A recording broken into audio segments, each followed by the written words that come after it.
아버지 하나님 감사합니다. 참으로 저희가 이 땅에 살아가는 것이 참으로 큰 공예, 축복원과 같은 이 지구의 참 먼지와 같은 인생들인데, 주님께서 저희를 사랑해서 참 주님의 목숨을 주시고 생명을 주시고 또 우리와 함께 살기 위해서 우리의 마음에 찾아와 계시고 또 우리의 삶에 함께 살고 계심에 감사드립니다. 아버지 하나님, 정말 그 크신 사랑 우리가 늘 기억하게 하시고 또 우리가 늘 흔들리는 그러한 마음과 생각이 있지만은 주님께서 우리를 붙들어 주심으로 견고한 자들이 되게 하시고 반석이 되어 살아갈 수 있도록 은총 베풀어 주시옵소서.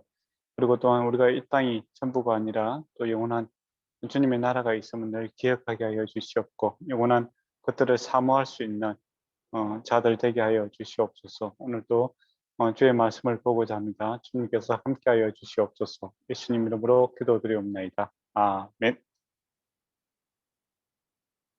네. 그러면 요한복음 18장을 하도록 하겠습니다. 예. 예수님 1장 1절에 보면 예수님께서 말씀을 하시고 제자들과 함께 기드온 시내 건너편으로 가시더라라고 되어 있습니다. 예, 기드온 시내는 이제 겨울에 이제 물이 많이 넘치는 그런 곳입니다. 그래서 겨울에는 배를 타고 가야 되고, 예. 그쪽 나라는 이제 겨울에 비가 많이 옵니다. 예. 우리나라하고 일본은 여름에 비가 많이 오지만은 그쪽에는 겨울에 비가 많이 옵니다. 근데 기드론 시내 하면 또 생각나는 사람이 있죠. 누굽니까? 다윗. 예, 다윗이 압살론을 피해서 이렇게 도망갈 때 여기서 그 아히도벨이라는 다윗의 그 신하가 다윗을 배반한 사실을 사건이 알게 되지요. 그래서 이 기드온 시내를 지나갈 때 또 공교롭게도 예수님을 팔기 위해서 가룟 유다가 지금 예수님을 떠나 있는 것을 이렇게 보게 됩니다. 그래서 이것이 같이 이렇게 중첩이 되고 있는 그런 모습을 볼 수 있죠.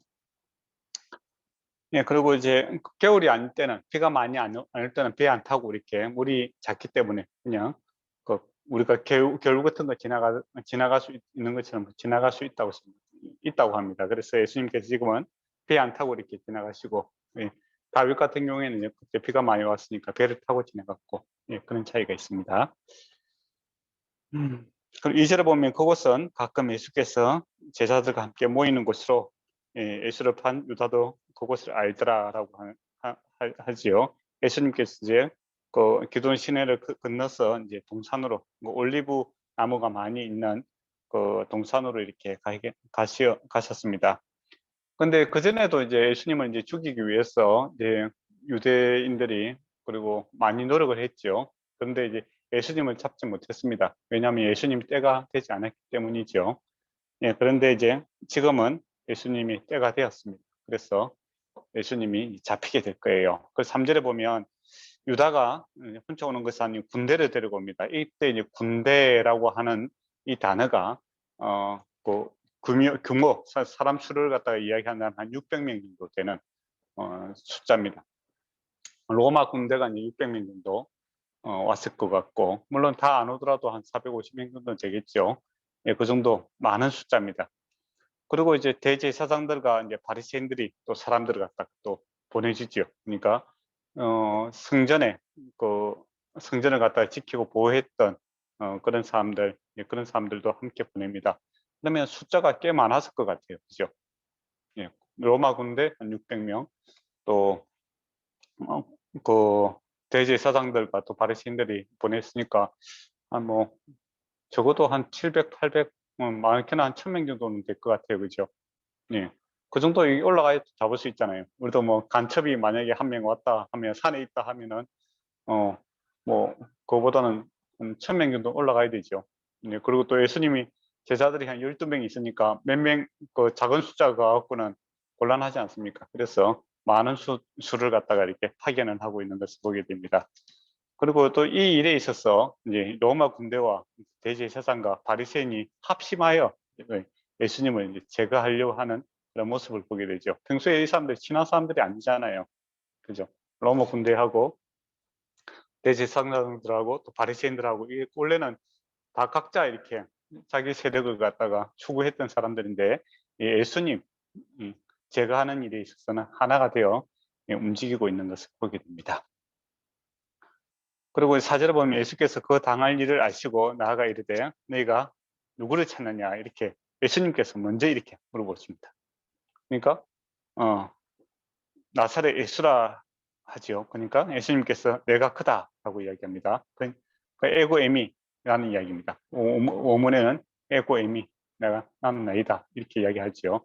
그러니까 놀랍게도 그 사람들은 어떻게 되지요? 6절에 보면 땅이 엎드러지는지라 이렇게 되어 있습니다. 그러니까 놀래서 이렇게 막 땅이 이렇게 쓰러지는 이렇게 모습을 보게 되지요. 그러니까 이 이제 에고 에미 신적인 하나님께서 말씀하시는 그 권위가 나타나는 것을 보게 되죠. 그러니까 예수님께서 이 순간에 이게 잡혀가시는 것은 힘이 부족해서가 아니다라는 겁니다. 예수님이 그 하나님으로서 이렇게 말씀만 해도 이들이 두려워서 뜰 수 있는 땅에 이렇게 엎드러지는 그런 능력을 갖고 있음에도 불구하고 본인이 자신을 내어주시는 그런 것을 보게 되지요. 그래서 예수님께서 잡혀가신 것은 예수님께서 우리를 위해서 자신을 내어주시는 그런 모습이다라는 겁니다. 힘이 없어서 잡혀가는 것은 아니다라는 것을 알 수 있죠. 그리고 예수님께서 이제 8절에 보면 너희에게 내가 그니라 하였으니 나를 찾거든 이 사람들을 가는 것을 용납하라 라고 하죠. 이 말씀은 앞에서 이제 예수님께서 뭐랍니까? 나에게 보내주신 자들을 예수님께서 끝까지 이제 지키고 보존하실 것이다 이야기를 하십니다. 그래서 예수님 그 12제자들 지금은 이제 11제자죠. 유다는 이제 좀 배신하고 있으니까 제자들은 이제 다 보냄을 받게 되는 것을 보게 되죠. 예. 그리고 또 로마라든지 대제사장이라든지 바리새인들 입장에서 봤을 때도 예수님의 이 공동체에서 예수님 없으면은 이 다른 사람들에게 뭔가를 뭐 기대할 수 있는 그런 역량이 없었다라고 이렇게 보시면 될 것 같습니다. 그래서 필요 없는 사람들은 이제 보내버리는 그런 거고 하는 예수님 입장에서는 예수님의 제자들을 또 예수님께 속한 자들을 끝까지 지키고 보호하고 있는 것을 우리가 볼 수 있죠. 예. 그래서 이제 9절에 보면 예수께서 내게 주신 자 중에 하나도 있지 아니하여 사옵나이다 하는 말씀을 응하기 위해서 그렇게 하셨다라고 되어 있습니다. 이때 이제 갑자기 변수가 생깁니다. 시몬 베드로가 이제 갑자기 나서기 시작하죠. 원래 누가복음에 보면 제자들이 이제 칼을 이제 2개 가지고 있었다고 합니다. 그 중에 하나가 이제 그 베드로에게 있었죠. 뭐 단도죠. 큰 칼 아니고 단도. 뭐 평소에는 무슨 용도로 쓰겠습니까? 생활 용도로 썼겠죠. 뭐 사람 죽이려고 했으면은 큰 칼을 갖고 다녀야 되잖아요. 근데 이제 다도 뭐 이렇게 생활할 때 필요한 그런 칼이 2개 있었는데 그 중에 하나가 이제 베드로가 갖고 있었던 것 같아요. 근데 베드로가 이제 예수님께서 이렇게 그렇게 앞에서 말씀 많이 하고 그렇게 했는데 이해를 못하고 자기 또 스타일대로 이렇게 행동하는 것을 보게 됩니다. 그래서 제사장의 종 중에 마고라는 사람의 오른쪽 길을 자르게 되죠. 이 마고라는 것은 마고 사람 이름인데 이름의 뜻은 왕 같은 사람이다 라는 뜻입니다. 마고는 왕 같은 사람이다 라는 것이죠. 그러면 아마 이름도 그렇고 이제 대제사장의 이제 종이라고 했을 때 뭐 낮은 종은 아니고 상당히 이렇게 영향력이 있는 종인 것 같아요. 그래서 오른쪽 귀를 잘랐다라는 걸 봐서 어떻게 했겠습니까? 지금 마태복음에서 제가 말씀드렸는데 오른쪽 귀를 자르려면은 뒤에서 이렇게 딱 잡고 잘라야 됩니다. 그렇죠? 검도하듯이 자르면 자르기 힘들어요. 예, 여러분 일본에 사시니까 검도 잘 하시잖아요, 그죠? 예. 저도 어렸을 때 검도 좀 해봤는데 그 키만 자르기 보통 실력으로 안 됩니다. 그죠? 그렇잖아요. 힘들잖아요. 그러니까 이제 베드로도 생각이 있는 거지 나름. 인지를 하나 잡고 높은 사람 인지를 잡고 거기서 이제 그 위험함을 이제 벗어나고자 하는 그런 의도에서 이제 위협적인 행동으로서 길을 잘랐다 이렇게 볼 수 있을 것 같아요. 근데 예수님의 지금 이 말씀을 그렇게 듣고도 베드로가 그것을 이해를 못하고 예, 예수님의 말씀대로 순종하지 않고 자기 스타일대로 이렇게 합니다. 그리고 조금 뒤에 보면은 그 26절에 보면 대제사장의 종 하나 종 하나는 베드로에게 길을 잘린 사람의 친척이더라 이렇게 돼 있잖아요. 그 신문 받을 때 베드로한테 가서 너도 그 갈릴리 사람 아니냐 이렇게 물어봤던 사람이 그 사람입니다. 그러면 예수님께서 이 마구의 길을 갖다 붙여주시는 거예요. 그런 걸 봤을 때 참 예수님께서 이 제자 자기 스타일로 그냥 자기 생각대로 이렇게 행동하는 깊은 생각 없이 이렇게 행동하는 그런 베드로를 위한 또 마지막 이 사랑을 끝까지 사랑하시고 그의 또 허물과 부족한 것을 끝까지 감당하고 있는 그런 모습을 보게 됩니다. 그러니까 예수님이 이제 그 십자가 지러 갈 때 그 이사야서인데 보면 양이 이제 그 틀 깎는 그런 모습을 이야기하거든요. 두렵고 이제 떨림이 있지 않습니까? 그 얼마나 복잡하겠어요, 그죠? 고통을 알기 때문에. 그리고 그 이제 그런 상황에서도 끝까지 이제 자기 제자 한 사람도 이렇게 그 한 사람도 놓치지 않기 위해서 끝까지 배려하고 또 그를 살리기 위해서 애쓰고 있는 그런 예수님의 마음도 우리가 함께 볼 수 있을 것 같아요. 그리고 이제 우리도 이제 베드로처럼 행동할 때가 많습니다. 하나님이 일하는데 있어서 제일 중요한 것은 하나님의 뜻을 잘 분별하고 거기에 대한 순종이죠. 그런데 우리가 이제 그 하나님 일하다 보면은 이제 그런 이제 기본적인 그런 곳에서 많이 실패할 때가 있습니다. 그래서 자기 스타일대로 하려고 하는 경우가 있죠. 그렇게 했을 때 하나님 나라가 어떻게 보면 열심은 하는데 때로는 방해가 되는 경우가 있다는 것이죠. 네. 어느 잡지에 보니까 그런 잡지가 목회와 신학에 보니까 그 목사님들 이제 보는 이제 잡지가 있어요. 그러니까 교회를 소개하는데 우리 교회는 고시 그러니까 고시생들이 가장 많이 합격한 교회입니다. 그런 식으로 선전을 하는 거 제가 봤어요. 그리고 또 책도 쓰는 거 봤는데 참 쓸데없는 짓이죠. 예, 교회가 고시원도 아니고 그렇잖아요. 또 뭐 그런 거는 교회 본질을 갖다가 흐리는 겁니다. 그 세상 사람들이 봐도 웃기는 일이잖아요. 그렇잖아요. 예. 교회는 예수님 믿는 곳이고 또 영원한 생명을 얻는 곳이고 그런 곳이고 또 예수님과 함께 살아가는 이 천국의 복에 대해서 이야기를 해도 부족할 건데 이 교회 다니면은 뭐 고시 합격을 많이 한다. 그거는 고시원을 차려야 되지 교회라고 하지 말고 그렇잖아요. 그런 이제 우를 범할 수가 있다라는 겁니다. 내 생각대로 열심히 하게 되면은 하나님과는 정반대의 길로 갈 수가 있다는 것이죠. 그래서 우리가 뭔가를 결정하고 나아갈 때, 또 행동할 때, 주께서 원하시는 것이 무엇인가를 잘 분별하고 그 다음에 행동을 해야 됩니다. 11절에 보면 이제 예수님께서 베드로에게 뭐라 합니까? 칼을 칼집에 꽂으라. 아버지께서 내게 주신 잔을 내가 마시지 아니하겠느냐 이렇게 이야기를 합니다. 12절에 보면 이제 이에 군대와 천부장과 그다음에 유대인의 아래 사람들이 예수를 결박하여 이렇게 가고 있습니다. 그러니까 이렇게 포박을 했겠죠. 포박도 하고 목에 이렇게 칼도 세우고 그렇게 해서 데려갑니다.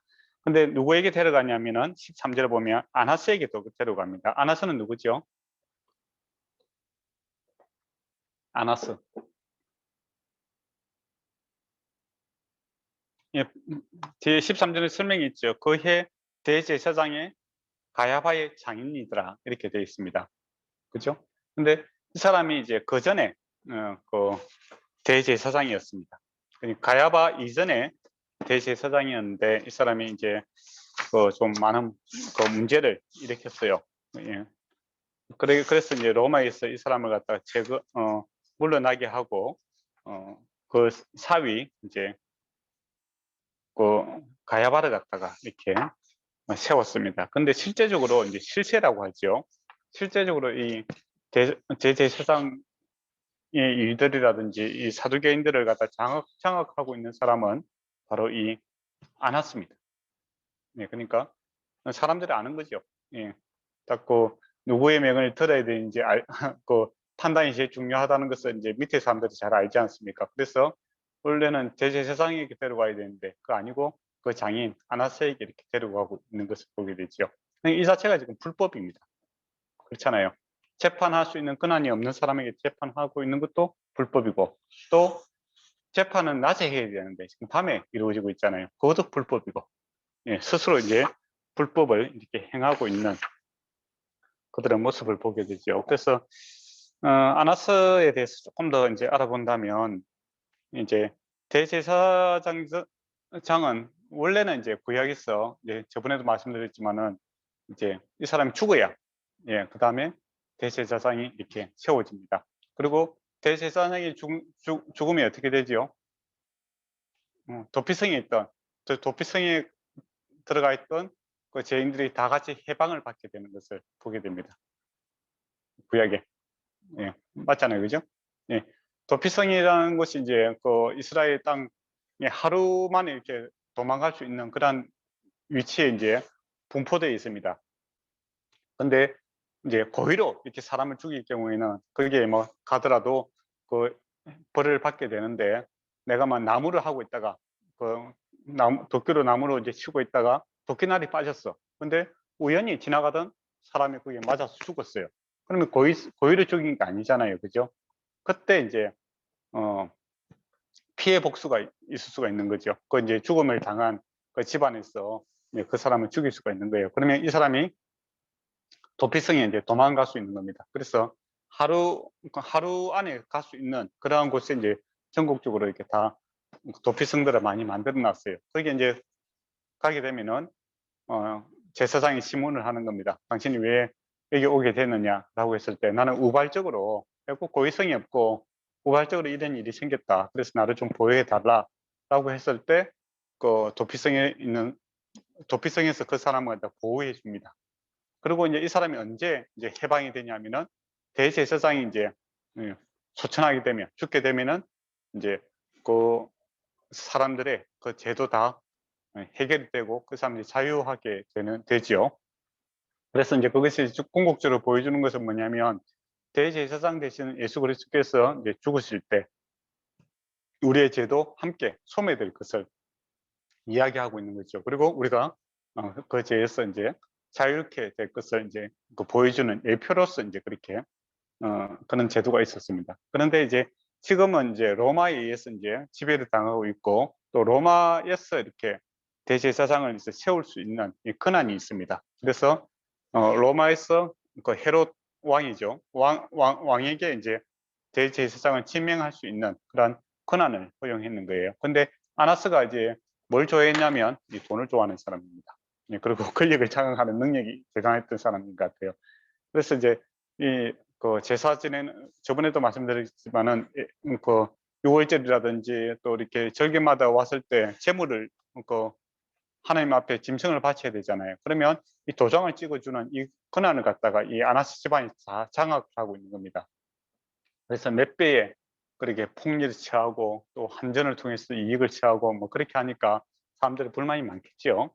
네, 그래서 이제 그 사람들이 계속 상초라고 하죠. 이 로마에 가서 사람들이 그 사람들의 집안이 탐욕스럽고 수탈과 뭐 그런 걸로 인하여 우리가 너무 힘들다. 그런 이제 원망이 계속 올라가니까 로마에서 이제 대제사장을 바꿨는 겁니다. 바꿨는데 여전히 그 사유가 그 가야바가 이제 그 대제사장 역할을 하게 되는데, 그러니까 백그라운드에 있어. 그러니까 아나스가 전체적으로 이제 다 조정을 합니다. 그리고 가야바도 나중에 물러나게 돼요. 그리고 또 누가 대제사장이 되냐면 아나스의 아들이 또 대제사장이 됩니다. 그러다 보면 이 사람의 영향력이 얼마나 큰지를 알 수 있겠죠. 예, 정말 이 대제사장이 하는 행동이 정말 강도와 같은 그런 짓을 하고 있습니다. 그리고 율법을 지켜야 되는데 법도 없이 그렇게 행동하고 있는 모습을 볼 수 있겠죠. 그 14절에 보면 가야바는 유대인들에게 한 사람이 백성을 위하여 죽는 것이 유익하다고 근거하였던 자이더라, 이제 그렇게 이야기를 합니다. 그러니까 거기에 대해서 뭐라 합니까? 대제사장이므로 이제 이야기를 했다라고 이제 이야기를 하지요. 그러니까 예수님께서 모든 사람들을 위해서 십자가 질 것을 이제 이야기를 하고 있습니다. 예. 근데 이제 가야바는 이제 그런 이제 성경적 근거에서 그렇게 이야기한 건 아니고 소위 말하는 공리주의적인 입장이죠. 예수님 한 사람 제거함으로써 그 반란을 이제 잠재우게 함으로써 전체적인 유익이 있을 거, 우리가 유익이 있다, 그런 입장이고, 사실은 또 그 유익의 핵심적인 그 이익을 갖는 사람은 누구겠습니까? 자기들이죠. 예, 그러니까 대제사장들이 메시아를 기다리고 또 뭐 그 명분은 그렇습니다. 대제사장들이 메시아가 오기 전까지 우리가 임시적으로 우리가 통치하고 있다라는 이야기를 하고 있어요. 예, 그러면 메시아가 오면 자기들의 그 권리를 메시아에게 드리고 자기들 물러나야 되잖아요. 예, 그런데 그렇지 않습니다. 메시아가, 그러니까 예수님께 메시아인 줄 알면서도 계속 그를 죽이고 자기 기득권을 갖다가 계속 유지하려고 하죠. 그리고 평소에는 이 로마에 대해서 이렇게 반항적인 이야기도 그 각을 세우지요. 그렇지만은 이 긴장한 관계가 무너지는 것을 원치 않은 겁니다. 예, 왜냐하면 예, 뭐 반란이 일어나게 되면 어떻게 되겠습니까? 로마에 의해서 자기들이 죽을 수도 있고 폭동이 일어나면 그렇잖아요. 그러면 기존에 갖고 있던 자기들의 그 기득권을 갖다가 놓치게 되지 않습니까? 그래서 표면적으로 이야기하는 것과 내면적으로 자기들 추구하는 것은 이게 다 달랐다라는 것을 우리가 볼 수 있죠.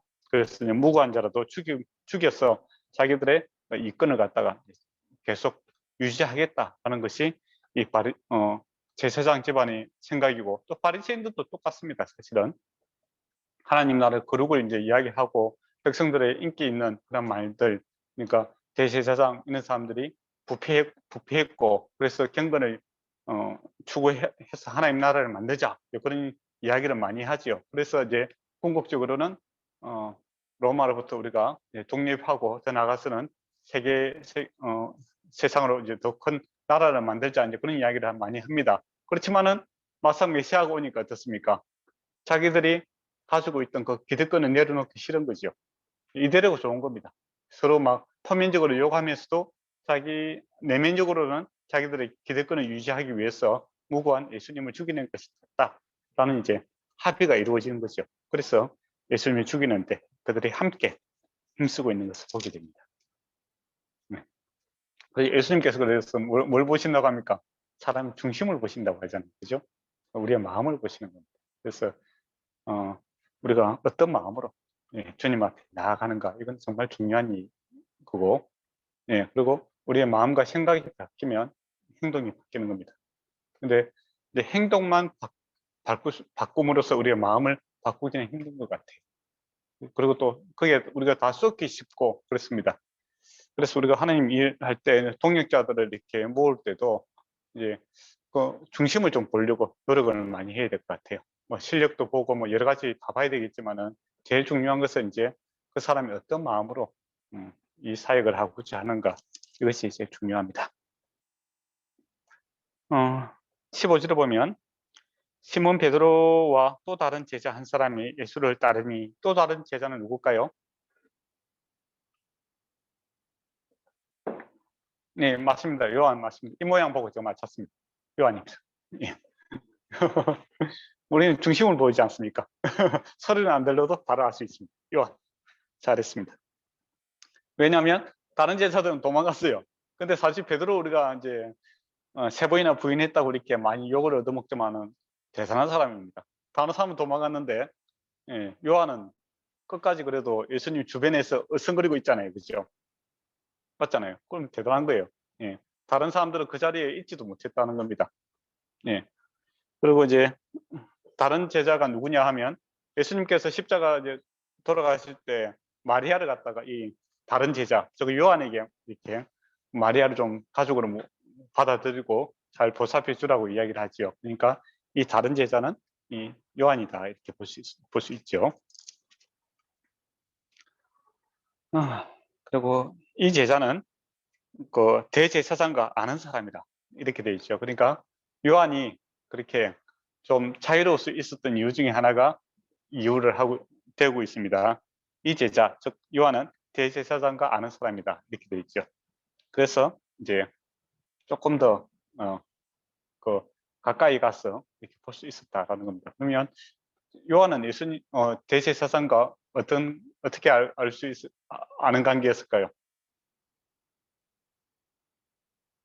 그러니까 요한이 보면 이렇게 재력도 좀 있었던 것 같아요. 그죠? 그러니까 마리아를 갖다가 모실 수 있고 또 그 다락방에서 그 최후의 만찬을 한 장소도 요한 집이잖아요. 그러니까 그는 이제 약간 지방 유지와 같은 이제 그런 사람이었지 않았나 이렇게 추론이 가능하겠죠. 그러다 보니까 또 대제사장하고도 이렇게 관계 그 서로 알 수 있는 그만한 위치에 있었다라고 이렇게 볼 수 있을 것 같습니다.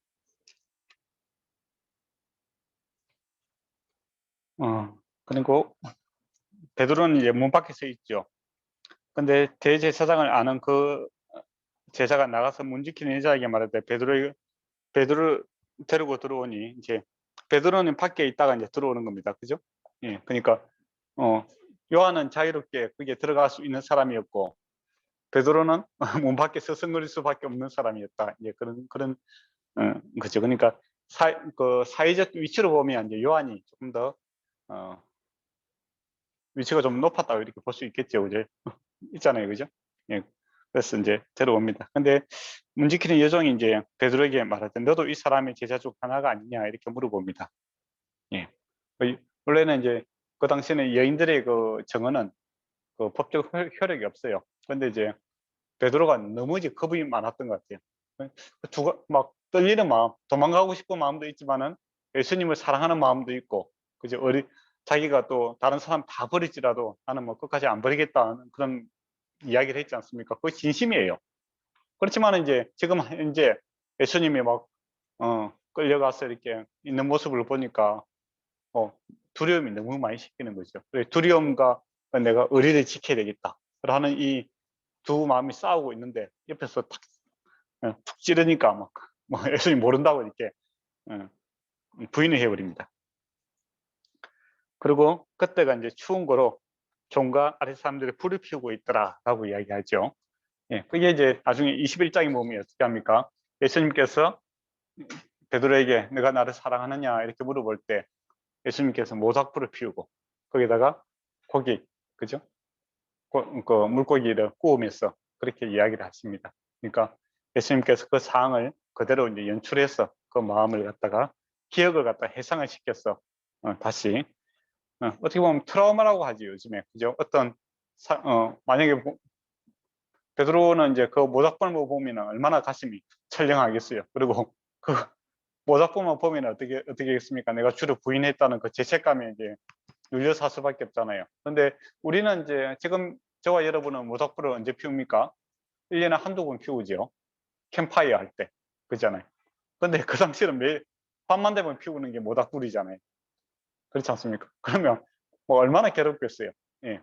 그래서 예수님께서 그 불빛을, 예, 그 자기의 연약함과 그 부족함이 온전히 나타났던 그 불빛을 주님께서 나중에 어떻게 바꾸어 버립니까? 은혜와 사랑으로 바꾸어 주시는 이제 그런 모습을 보게 됩니다. 그러고 보면 예수님께서 우리의 마음도 이렇게 늘 치유해 주시는 그런 고마우신 분이죠. 예, 그리고 19절에 보면 제사장이 예수께서 그 제자들에게 그의 교훈에 대해서 물으니 예수께서 대답하시되 내가 드러내놓고 세상에 말하였노니 모든 유대인들 모이는 회당과 성전에서 가르쳤고 엄밀하게 아무것도 말하지 아니하였거든 어찌하여 내게 묻느냐라고 이야기합니다. 예수님께서 계속적인 그런 메시지를 갖다 잘 전달했다 이제 그렇게 이야기를 하는 거죠. 그리고 또 이 사람들이 몰라서 물어보는 건 아니잖아요. 그죠? 네, 그래서 그러니까 이제 22절에 보면 어떤 아랫 사람이, 그러니까 아나스의 그 밑에 있는 사람이죠. 하나가 이제 손으로 예수님을 때리는 것을 보게 됩니다. 왜 때렸을까요? 네, 영화 같은 데 보면 이렇게 일단 때려놨고 이야기하잖아요. 자세가 이제 불량하다 이거죠. 예, 자기가 원하는 답을 하지 않을 경우는 어떻게 합니까? 먼저 때려놨고 자기가 원하는 답을 갖다가 받아내는 거죠. 그러니까 이 아나스가 하는 행동이 거의 조폭이죠. 조폭영화에서 보는 행동들 아닙니까? 뭐 물어봤을 때 뭐 엉뚱한 이야기하면 일단 일단 때리잖아요. 일단 때리고 나서 이제 원하는 답 할 때까지 하는 것처럼. 그러니까 이 아나스가 직업은 대제사장인데 하는 행동은 거의 조폭입니다. 예. 거의 아래 사람이 근데 익숙한 사람이죠. 예. 그래서 뭐 대제사장에게 이렇게 대답하느냐 이제 하죠. 그러니까 바로바로 이제 원하는 답을 해야 되지. 어디서 이렇게 그런 이야기를 하느냐 하면서 때리고 있는 것을 보게 됩니다. 그러니까 예수님께서 뭐랍니까? 내가 말을 잘못하였으며 그 잘못한 것을 증언하라. 다른 말을 하였으면 내가 어찌하여 나를 치느냐라고 이야기합니다. 법정이니까 법대로 해야 되는 거 아닙니까? 율법대로 그죠? 예. 그러니까 아나스가 이제 예수님을 누구에게 보냅니까? 가야바에게 보내죠. 원래는 법대로 하면 이 아나스는 그 예수님을 시문할 수 있는 권리가 전혀 없습니다. 맞잖아요. 행직이 아니잖아요. 행직 지금 대제사장이 아닌데 불법으로 지금 예수님을 신문하지 않습니까? 그러니까 말씀대로 법대로 하자 하니까 가야바에게 보내는 것을 보게 됩니다. 그러니까 아나스가 지금 자기만 있는 것이 아니라 저 구경꾼들이 엄청나게 모였잖아요. 그러니까 그렇게 예수님을 보내는 겁니다. 25절 보면 예. 시몬 베드로가 이제 불을 쬐더니 사람들이 묻되 또 이제 불을 쬐고 있습니다. 예. 그 제자 중 하나가 아니냐 또 물어봅니다. 베드로가 부인하여 이르되 나는 아니라 이야기를 하죠. 예, 근데 이제 그 물어봤던 사람이 누구냐라고 했을 때 베드로에게 길을 잘린 사람의 친척이더라라는 겁니다. 그러니까 좀 더 이제 악착같이 물어봤겠죠. 그렇지 않습니까? 예, 우리 이제 친척이 이렇게 해를 당했다고 하면은 어찌하든지 이 사람들 엮어서 뭔가를 혼을 내줘야 되겠다 그런 마음이 있겠죠. 예, 그러니까 많이 두려웠던 것 같아요. 그 뭐 물어볼 때 뭐 웃으면서 물어봤겠어요. 누구세요? 이렇게 물어보지 않을 거잖아요. 너도 막 그죠? 뭐 이렇게 손가락질 하면서 그렇게 아마 아주 뭐 눈에 이제 불이 나는 것처럼 이제 아주 무섭게 이렇게 다그칠 것 같아요. 그러니까 되돌아가면 더 이제 겁이 나서 모른다고 이야기해요. 그때 어떤 일이 생깁니까? 또 부인하니 닭이 울더라라고 합니다. 예, 닭이 울기 전에 내가 나를 3번 부인하리라. 이 3번이라는 것은 뭡니까? 3이라는 것은 이제 최상급이거든요. 예, 완전히 부인하게 될 것을 얘기합니다. 그러니까 그 인간의 힘으로 사실은 우리의 뭐 의지와 이런 것을 가지고 신앙생활 할 수 없는 사람들입니다. 우리 연약한 존재들이고, 예. 우리가 주는 믿는다라고 하고 순교 자리까지 갈 수 있는 것은 성령께서 우리를 붙들어 주시기 때문에 가능한 거지, 세상을 이기신 주께서 함께 하기 때문에 가능한 거지, 우리의 의지를 갖고 그렇게 신앙생활을 할 수 있는 것이 아니다라는 것이죠. 그래서 베드로의 철저한 이 무너짐을 볼 때 많은 사람들이 은혜를 받습니다. 왜냐하면 사실은 나도 그와 같은 사람이죠. 근데 이제 오늘 저도 이제 설교하면서 그런 생각을 들어봤어요. 우리 윤 목사님도 있는데 윤 씨 중에서 유명한 사람이 이제 윤동주 씨라고, 하늘을 우러러 완전 부끄러움 없기를, 그죠? 입시에 있는 바람에도 나는 기르고 있다. 이제 그렇게 말을 합니다. 그리고 사도 바울 같은 경우에도 이제 고린도전서에 보면 그런 말을 하죠. 내가 이 복음을 접하고 나서 나도 나는 복음에서 이렇게 떨어졌어. 멸망을 다 두렵다. 이제 그런 이야기를 해요. 근데 왜 그런 말을 할까? 그런 생각을 해봤어요. 왜 그럴까요? 하늘을 바라보니까 비교의 대상이 주님이 있으니까. 그러니까 하늘, 그 깨끗한 하늘에 한 점의 그 구름이 있다는 것도 용납이 안 되는 거죠. 그러니까 늘 부끄럽고 주님 앞에 죄인 같은 마음이 생기는 거죠. 생명이 있으니까 그런 거고. 근데 죄인들의 특징이 보면 이제 항상 땅을 바라보고 있는 것 같아요. 지옥을 바라보고 있으니까, 나쁜 사람들을 바라보고 있으니까 저 사람들보다는 내가 낫다. 그런 이제 생각을 하고 있죠. 그래서 무엇을 바라보는가에 따라서 마음의 생각이 달라진다, 이렇게 볼 수 있을 것 같아요. 그런데 우리 어쨌든 간에 저와 여러분도 주님 바라보게 되면 늘 죄스러운 마음이 생기는 것은 당연한 겁니다. 그리고 부족한 것을 느낄 때가 많죠. 베드로뿐만 아니라 나도 그렇다. 동질감이 생기지 않습니까? 예, 그렇지만은 하나님 은혜가 크다라는 거, 하늘 바라보고 주님 바라보니까 하나님 은혜가 크다라는 것이 생각되고, 나의 그 자그마한 또 마음의 생각, 부끄러움도 내가 견디지 못할 것 같은 죄인이다라는 생각이 지배적이죠. 그게 이제 예수 믿고 있는, 즉 하늘을 바라보고 살아가는 사람들의 모습이고, 또 땅을 바라보고 지옥을 바라보는 사람들은 자기가 다 그래도 그 사람보다 나은 거죠. 예, 뭐 또 아주 악한 사람들보다 내가 낫다라고 생각하는, 네, 그런 생각을 가질 수밖에 없지 않겠는가, 그런 생각이 들어요. 그래서 무엇을 바라보는가, 누구와 비교하느냐에 따라서 내가 죄인이다 이렇게 고백할 수도 있고, 나는 괜찮은 사람이다 이렇게 바라볼 수 있는 거죠. 바리새인도 그렇게 하잖아요. 저 세리를 바라보니까 저 세리보다는 내가 나은 사람이다. 그죠? 저 세리는 이렇게 나쁜 짓 했는데 나는 이렇게 뭐 11주도 하고 뭐 주일도 지키고 뭐 그런 이야기를 하잖아요. 나는 나은 사람이다 이렇게 하고, 예, 세리는 와서 이제 바리새인을 바라보는 것이 아니라 주님을 바라보니까, 예, 얼굴을 들지 못하잖아요. 예, 죄인이다 그렇게 이야기를 하는 겁니다.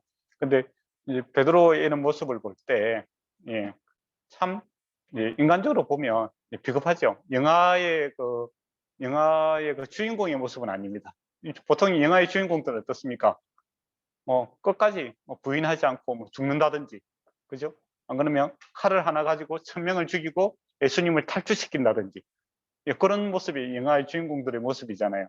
근데 이 영화의 주인공이라 할 수 가장 못난 모습들이죠. 비겁하게 부인하고 칼싸움도 못하고, 그죠?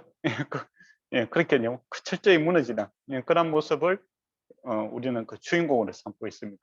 그리고 우리가 그것을 볼 때 나 또한 그와 같은 사람이다, 예, 그런 것을 공감대를 많이 하죠. 그렇게 자신 있게 이렇게 우리의 허물과 죄악을 갖다가 이렇게 고백할 수 있는 것은 뭐냐? 예, 예수님께서 회복시켜 주는 것을 알기 때문이죠.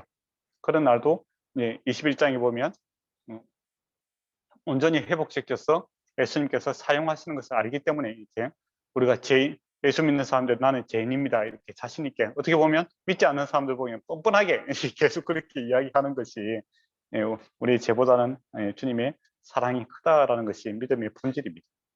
네. 그리고 28절에 보면 그들이 가야바에게 가지요.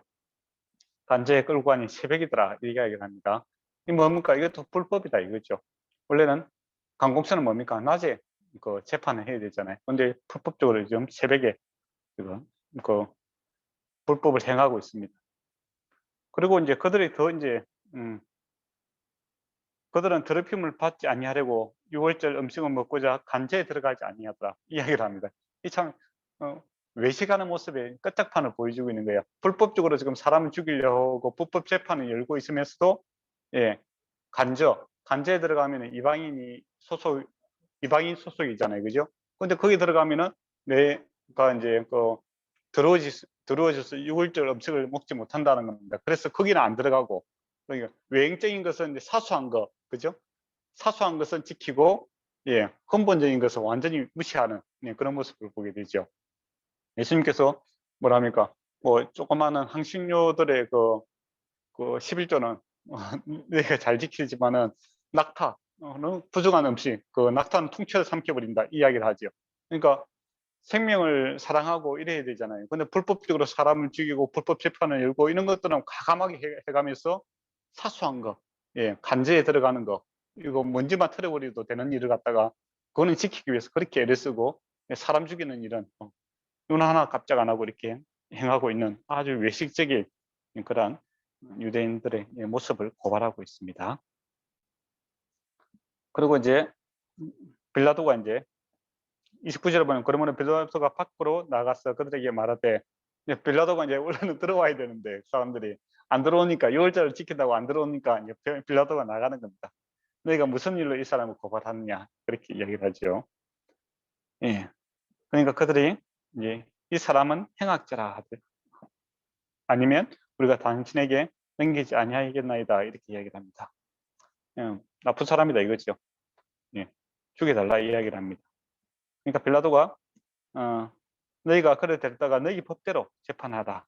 유대인들이 이르되 너희에게는 이 사람이 죽일 권한이 없나이다. 그러니까 유대인들은 이제 데려와서 이 사람 죽여달라 그렇게 이야기를 하는 거예요. 우리가 죽이고 싶은데 죽일 권한이 없다. 원래 사형시키는 제도, 이거는 이제 권한은 이제 로마가 다 갖고 있습니다. 예, 그러니까 이 이야기를 하면서 이제 일거양득의 효과가 있겠죠. 예, 뭐 당신이 하기 싫으면 그 사형 재판권을 갖다 우리한테 넘기라.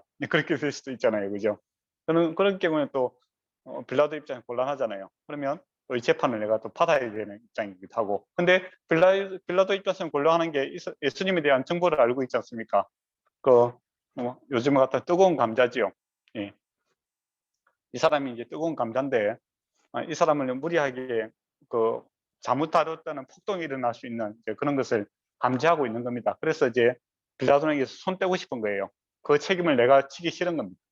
근데 유대인들 입장에서는 자기 손으로 죽이는 것이 아니라 로마인들의 손에 의해서 죽임으로써 그 원망과 비판을 로마로 돌리게 하고, 또 백성들을 자기 위주로 또 더욱더 이렇게 힘을 모을 수 있는 그런 도구를 이제 사용하고자 하는 거죠. 그래서 아주 수수함이 지금 일어나고 있습니다. 예, 그러니까 32절 보면 이는 예수께서 자기를 어떠한 죽음을 주고 가르쳐 하신 말씀을 응하여 하십니다. 그러니까 결과적으로 이제 넘어가서 이제 로마에 의해서 죽게 되면 어떻게 죽죠? 십자가에서 죽지 않습니까? 그죠? 근데 예수님이 이 십자가 제도라는 거, 그 사형 제도가 있기 전에 1000년 전에 예수님께서 십자가에서 돌아가실 것을 이야기하고 있습니다. 나무에 매달려 돌아가실 것을 이야기를 하고 있어요. 그러니까 성경이 예수님이 어떻게 돌아가실 것인가에 대해서 예언이 십자가라는 그 사형 제도가 있기 전에 이렇게 예언해 쓴 것이 이제 성취되기 위해서 로마에 이렇게 넘어가게 되는 것을 보게 됩니다. 빌라도가 이제 상당히 곤란한 입장이 되었어요. 그래서 재판을 합니다. 예. 빌라도가 다시 간제에 들어가 예수를 불러 이르되 내가 유대인의 왕이냐 이렇게 물어보죠. 이는 내가 스스로 하는 말이 아니라 다른 사람이 나에게 다하여 내게 한 말이다 이렇게 이야기를 합니다. 그러니까 왜 물어보느냐 이거죠. 예, 내가 정말 궁금해서 물어보는 거냐, 안 그러면 다른 사람이 그렇게 이야기하니까 이렇게 물어보느냐 이렇게 이야기하죠. 내가 유대인의 왕이냐, 빌라도가 대답하되 내가 유대인이냐, 내 나라와 제사장들이 너를 넘겼으니 너가 무엇을 하였느냐 이렇게 물어보는 겁니다. 신문을 하고 있죠. 그러니까 예수님께서 내 나라는 이 세상에 속한 것이 아니라 만일 내 나라가 이 세상에 속한 것이었다면 내 종들이 싸워 나로 유대인들에게 넘겨주지 아니하였으리라. 이제 내 나라는 여기에 속한 것이 아니다 이렇게 이야기를 합니다. 그러니까 예수님께서 유대인들은 이제 유대인의 왕으로 이렇게 넘기는 거예요. 근데 처음에 잡았던 이유는 뭐죠? 신성모독 아닙니까? 그죠? 예수님이 하나님의 아들, 하나님이라고 하니까 신성모독이라 잡았는데, 그렇게 신성모독이라고 하면 누가 재판해야 되죠? 대제사장이 해야 되잖아요. 근데 죽일 명분이 안 되는 거예요. 예, 돌로 치고 막 그래야 되는데, 그러니까 이 원망을 갖다가 이제 돌리기 위해서, 예, 유대인의 왕이라고 했다. 그거죠. 그러면 뭐가 되겠죠? 영모죠, 영모잖아요. 그죠? 로마의 입장에서 보면 가이사라가 왕인데 자기가 왕이라고 하니까 이 영모를 일으키는 우두머리로서 이제 죽여달라 그렇게 이야기를 합니다. 그러니까 예수님께서 내가 유대인의 왕은 왕인데 이 땅의 왕이 아니다 그 이야기합니다. 소속을 이야기하고 있는 거죠.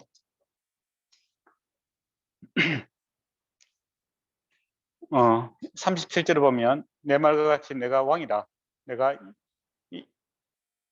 이를 위하여 태어났으며 이를 위하여 세상에 왔나니 곧 진리에 대하여 정언합니다. 무릇 진리에 속한 자는 내 음성을 듣느니라. 그러니까 백성이 누구냐라고 했을 때 이 땅에 있는 그 사람들이 이야기하는 것이 아니라 하나님께 속한 자가 나의 백성이다 이야기를 하고, 또 이 나라는 눈에 보이는 나라가 아니라 하나님 나라에 대해서 이제 이야기를 하고 있는 겁니다. 그러니까 빌라도가 뭐라 합니까? 진리가 무엇이냐 이렇게 물어보죠. 진리가 무엇이냐 이렇게 물어보는데 사실은 이제 진리가 무엇이냐 이렇게 물어볼 게 아니라 진리가 누구냐 이렇게 물어봐야 되죠. 그렇지 않습니까? 예수님이 내가 곧 진리요 생명이다 이렇게 이야기를 하시죠. 그러면 빌라도에게 있어서 진리는 뭐겠습니까?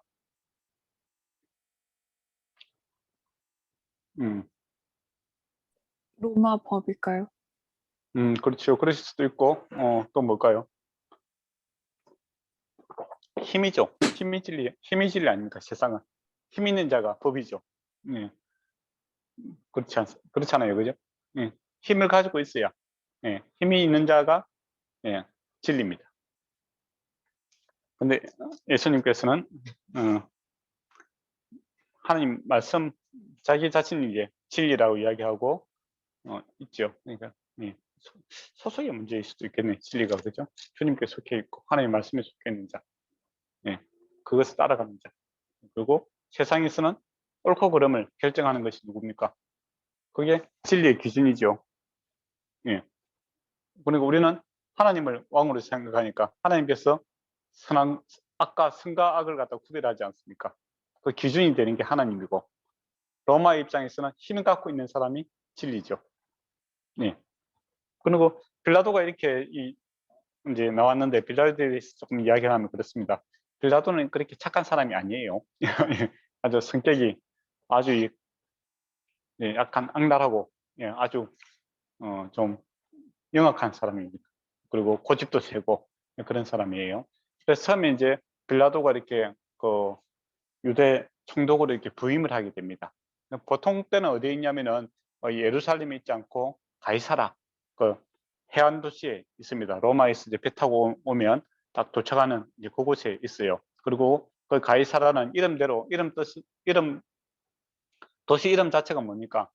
그 황제 이름으로 지었잖아요. 그러니까 상당히 이방화되어 있는 그런 그 곳입니다. 그래서 거기에 보통 이제 거주하고 있어요. 그런데 6월절이라든지 이렇게 절기들이 되면은 그 많은 사람들이 이제 유대로 이렇게 모이지 않습니까? 그러면 이제 폭동이 일어날 수도 있기 때문에 그때는 이제 총독이 이제 올라가서 전체적으로 관리를 하게 됩니다. 근데 이제 처음에 이제 그 빌라도가 그 로마 총독으로 와서 내가 이제 진리다 이거죠. 내가 내 뜻대로 해야 된다. 힘을 좀 가시를 해야 되는 겁니다. 기를 팍 주게 되잖아요. 그래서 이제 유대인들이 싫어하는 거 뭡니까? 형상을 만드는 거 이런 거 싫어하잖아요. 그래서 근데 이제 방패에다가 사람의 형상을 만들어서 그 방패를 가지고 이제 그 예루살렘에 들어갑니다. 그래서 성전에도 이렇게 배치를 하고 그렇게 해요. 그러면 이제 유대인들의 입장에서 뭐죠? 십계명에 보면은 형상을 갖다가 만들지 말고 또 드리지 말아야 하잖아요. 우상 숭배가 되잖아요. 그것 때문에 이렇게 부딪 충돌이 일어나게 됩니다. 그래서 이제 유대인들이 어떻게 하냐면 이제 관료들이 유대인들 지도자들이 목숨 걸고 그거에서 반대를 하는 거예요. 그래서 우리는 그 뭡니까 간제해서 이제 우리를 죽이라 하고 들어놓습니다. 이걸 형상을 치우든지 우리 죽이든지 그 둘 중에 하나를 해라 그런 식으로 강하게 놓아요. 그러니까 빌라도가 그날은 물러납니다. 그래서 이제 방패를 다 없애요. 그러면 유대인들이 이긴 것 같잖아요. 그죠? 근데 기싸움에서 이제 유대인이 이긴 것 같은 느낌이 들죠. 근데 그 다음날 또 비슷한 일이 생겼어요. 그때는 이 빌라도가 칼로 갖고 많이 사람들을 죽여버립니다. 그만큼 이렇게 빌라도는 이렇게 착한 사람이 아니에요. 이렇게 좀 난폭한 사람인데 그런데 이때 보면 예수님이 잡힌 이 시점에 보면 빌라도가 우리가 생각하기에 상당히 부드러운 사람 또 어찌할 바를 모르는 이렇게 갈대와 같이 느껴지잖아요. 그런 이유가 있는 거예요. 어떤 이유가 있냐면 그 당시 이제 로마 황제가 디베리우스입니다. 디베리우스 많이 들어보셨죠? 디베리우스 황제가 이제 나이가 많아갖고 카프리섬 그러니까 우리가 지중해 지도 보면은 그 오른쪽 상단에 보면 이렇게 섬이 하나 있잖아요. 휴양지 요즘에 놀러 다니는데 올리브 나무도 많고 그 섬에 가서 휴양을 하고 있습니다. 그리고 그에 이제 나이도 많고 하니까 뭐 나라 다스리는 것보다는 편안하고 맛있게 맛있는 거 먹고 이제 즐겁게 생활하겠다 이거죠. 그러면서 그 그 로마를 다스릴 수 있는 그것을 누구한테 위탁하고 가냐면은 루키우스 세사누스라는 이제 자기 오른팔, 예, 그런 이제 제자가 아니고 자기 오른팔과 같은 그 부하에게 그것을 맡기고 이렇게 갑니다. 근데 세사누스가 아마 보니까 권력이라는 것은 이 나눠지는 게 아니고 항상 독점하고 싶은 그런 욕심이 생기잖아요. 그래서 어떻게 하냐면 디베리우스의 아들이 그 다음에 황제가 될 수 있잖아요. 근데 디베리우스 아들의 와이프, 아내와 이렇게 결탁을 합니다. 결탁을 해서 그 아내가 이제 음식에다가 독을 조금씩 넣었죠. 그렇게 해서 아파서 죽은 걸로 해서 그 아들을 죽여버려요. 네, 무섭죠. 그래서 우리 남자들은 밥을 먹을 때 항상 조심해야 됩니다. 네. 그 아내가 죽여버려요.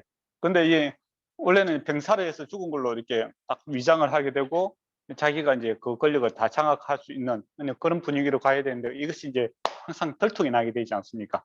이 소문이 이제 디베리우스 이제 귀에까지 들어가게 되는 거죠. 아들이 병사로 죽은 것이 아니라 사실은 세자누스와 이제 그 며느리가 예, 그 이게 이게 독살했다. 그런 이제 소문이 들리게 되죠. 그러니까 아버지가 어떻게 하겠어요? 가만히 안 있겠죠. 예, 그래서 다시 로마로 갑니다. 그렇게 해서 이 세자노스를 갖다가 찢어 죽입니다. 예. 죽여서 이렇게 시체를 갖다가 이렇게 막 끌고 다녀요. 예. 얼마나 이게 화가 나겠어요, 그죠? 예. 그런 일이 벌어졌어요. 근데 이 세자노스가 이제 빌라도와는 어떤 관계냐면 절친입니다. 절친, 친구예요. 예. 그래서 이제 세자노스가 빌라도에게 기회를 준 거예요. 뭡니까? 예루살렘, 유대인들, 다시는 유대 충독은 참 기회가 아주 정치적으로 성공할 수 있는 그런 좋은 자리입니다. 실패할 수도 있고 아주 대성을 할 수 있는 그런 좋은 기회를 갖다가 빌라도에게 주었어요. 네, 그래서 이제 처음에 왔을 때는 이 빌라도가 자기 성격대로 이렇게 막 밀어붙입니다. 아주 강하게 칼로 죽이기도 하고 그렇게 해요. 그런데 어느 순간에 어떻게 됩니까? 이 시점에 이제 자기의 그 뒷배, 자기의 그 뒷배라고 하죠, 보통, 그죠? 그걸 자기를 지켜줄 수 있는 이 세자누스가 이제 처형을 당하고 비참하게 죽었는 거예요. 그리고 이 세자누스가 자기 디베리우스 아들을 죽였기 때문에 그건 영모죄잖아요, 그죠? 그렇기 때문에 이제 빌라도가 이제 완전히 위축이 돼 있는 겁니다. 쫄았는 거죠. 여기서 잘못하면 어떻게 되겠어요? 자기도 이제 같이 영모죄를 죽게 되는 거죠.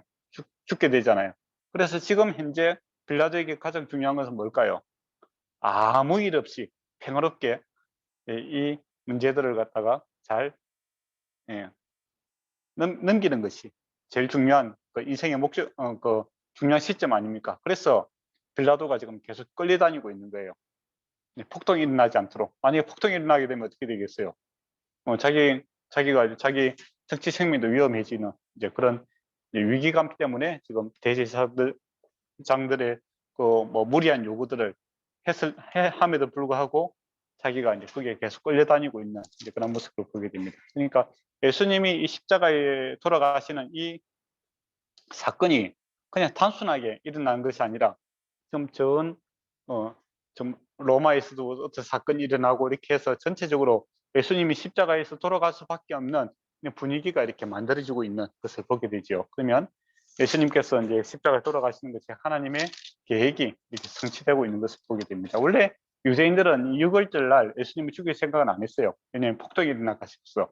그런데 가룟 유다가 도와준다네. 그렇잖아요.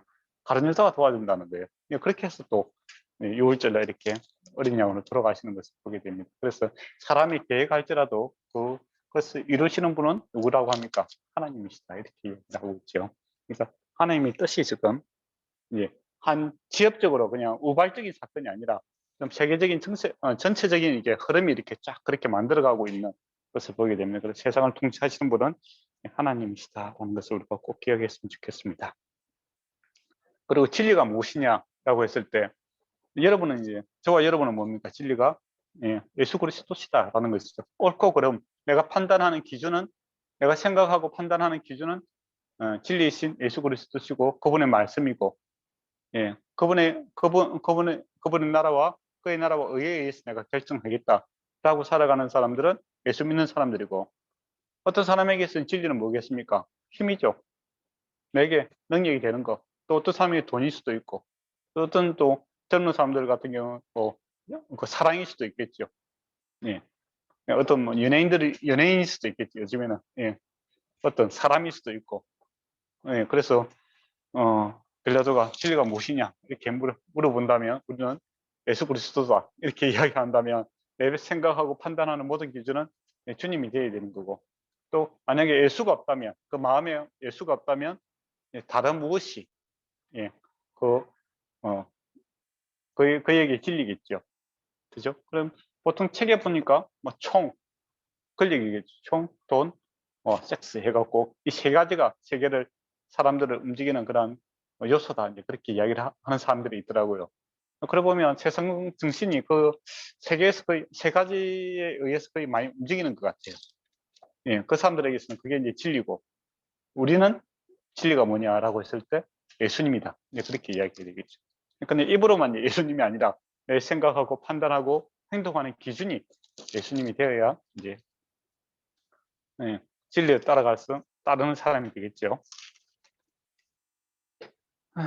그리고 이 말을 하고 28절입니다.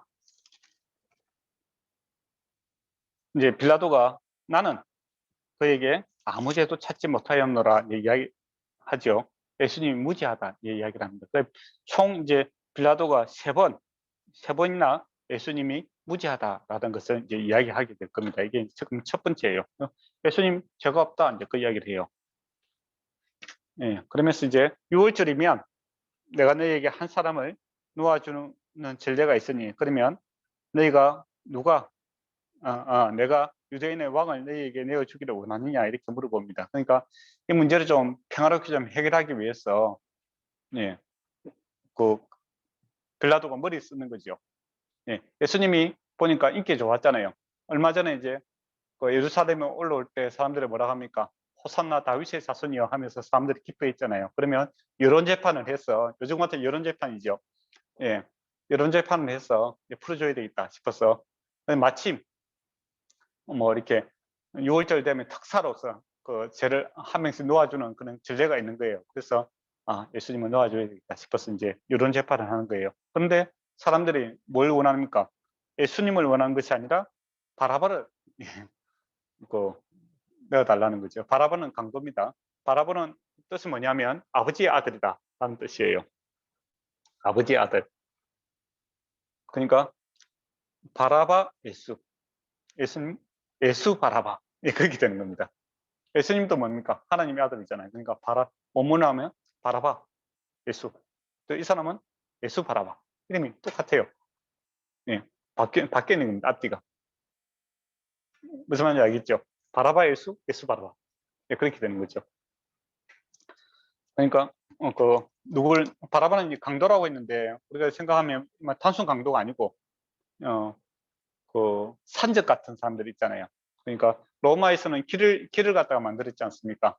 무역로를 확보해 주는 것이 로마의 중요한 역할이에요. 근데 이 사람은 이제 반란군처럼 되는 거죠. 그래서 길에 숨었다가 뭐 상인들의 재산을 강탈하기도 하고 또 로마 군대를 공격하기도 하는 그런 사람입니다. 그런 이제 사람이죠. 근데 사람들은 뭘 원하냐라고 했을 때 이 이제 바라바를 원하고 있는 겁니다. 그러니까 빌라도도 놀랐을 것 같아요. 그러면서 이제 빌라도가 뭐랍니까? 19장에 보면 빌라도가 예수를 데려다 채찍질 하라라고 되어 있죠. 이 이제 채찍질 하는 것은 리토로라는 이제 채찍질을 전문적으로 하는 사람들이 있습니다. 그러니까 고문 전문가라고 이렇게 볼 수 있겠죠. 그 채찍에는 이제 쇠 조각이라든지 납 조각 또는 동물의 뼈 이런 것들이 이렇게 붙어 있어요. 그래서 이 릭토르들이 이제 그 때리면서 이 사람을 갖다가 그대로 죽일 수도 있고, 예, 세게 때리면 죽겠죠. 안 그러면 고통을 좀 이렇게 좀 오래 가게 하기 위해서는 또 상처만 내기도 하고, 이렇게 상당히 때리는 데 있어서는 전문가입니다. 근데 빌라도의 의도는 그거죠. 죄가 없다는 것은 이제 모든 사람들이 알잖아요. 예. 근데 이 죄 없는 사람이 이제 피 흘리고 그러면 사람들이 동정심을 유발하는 겁니다. 아이고, 불쌍하다. 저 사람에게 내가 빵을 하나 얻어먹었다. 오뱅이요. 그런 사람이 한두 명이 있습니까? 5천 명이 있으면 만 5천 명이잖아요. 그죠? 만 명이나 되는 엄청난 사람들이 예수님이 빵을 얻어먹었을 거고, 또 예수님의 이적과 기적을 통해서 낯선 사람들이 얼마나 많겠습니까? 그죠? 그러면 이제 죄 없는 그분이 저렇게 피를 흘리고 그런다면 살려달라. 그렇게 호소가 이제 그렇게 민원이 들어오기를 원하는 거죠. 예, 그렇잖아요. 그런 것을 기대했는 겁니다. 그래서 이제 리스토를 통해서 예수님을 갖다가 때리고 또, 또 뭡니까? 그때 이제 조롱을 하는 거죠. 그 군인들이 가시 나무관, 이 가시는 이제 그 아주 가시가 깁니다. 그건 머리에 씌우면 어떻게 되겠어요? 머리가 탁 찢어지면 우리가 축구 같은 거 하다가도 보면 머리 조금 찢어도 머리에는 피가 많이 흐릅니다. 그렇잖아요. 네, 조금만 이렇게 해도 머리에 피가 많이 흘리잖아요. 근데 가시 말거나 확 씌우면 어떻게 되겠어요? 정말 얼굴 전체가 이제 피가 되겠죠. 그래 봤을 때, 사람들이 이건 아니다 하고 이제 예수님 살려달라고 그렇게 할 줄 알았는데, 사람들이 아니 죽여달라고 십자가에 못 박으라고 그렇게 이야기하는 겁니다. 이 사람의 마음이, 그죠? 그러니까 이게 참 빌라도는 전혀 이렇게 예상했던 반대 방향으로 지금 흘러가게 되는 거예요. 그러면서 이 마음속에 이 사람들의 이 제약성이 그대로 나타나게 되는 겁니다. 진리를 말하고 있으나 사실은 진리를 사랑하는 것이 아니고, 하나님을 그 이야기하고 있으나 하나님을 사랑하는 것이 아니고 하나님이 죽이고자 하는 이 죄인들의 연합이었다, 이런 것을 보게 될 것 같아요. 그리고 이제 옷은 이제 자색 옷을 입힙니다. 왜냐하면 유대인의 왕이라 하니까 조롱을 하는 거죠. 이 자색 옷은 원래 왕이 입는 옷입니다. 그러면 또 말로서 이렇게 또 조롱을 하죠. 유대인의 왕이여 편안할지어다. 이 조금 편안한 상황이 아니잖아요. 막 피가 흐르고 뭐 채찍 맞는데 어떻게 편안하겠어요. 그러면서 이제 능욕을 주고 모욕을 주고 그렇게 이야기하죠.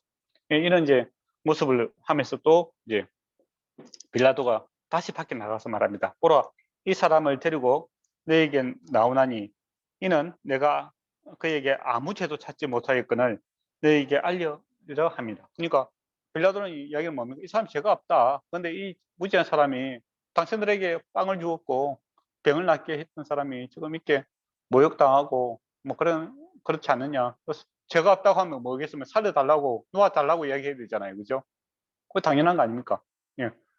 재판관이 죄가 없다고 이야기하며 군중은 당연히 살려달라고 해야 되잖아요. 놓아달라고. 근데 군중들이 그렇게 안 하는 거예요. 빌라도 상당히 당황했을 것 같아요. 그리고 또 우리가 다른 성경에 보면 뭐라고 합니까? 빌라도 아내가 뭐라고 하죠? 그 사람에 대해서 무지한 사람이고 손대지 말라고 하잖아요. 안 그래도 빌라도가 지금 많이 마음이 불안한데 아내가 이렇게 꿈 이야기를 하니까 더 이렇게 놓아줘야 되겠다 싶은 생각이 더 간절한 거예요. 그죠? 예, 그런 이제 절박한 상황이 있는 겁니다.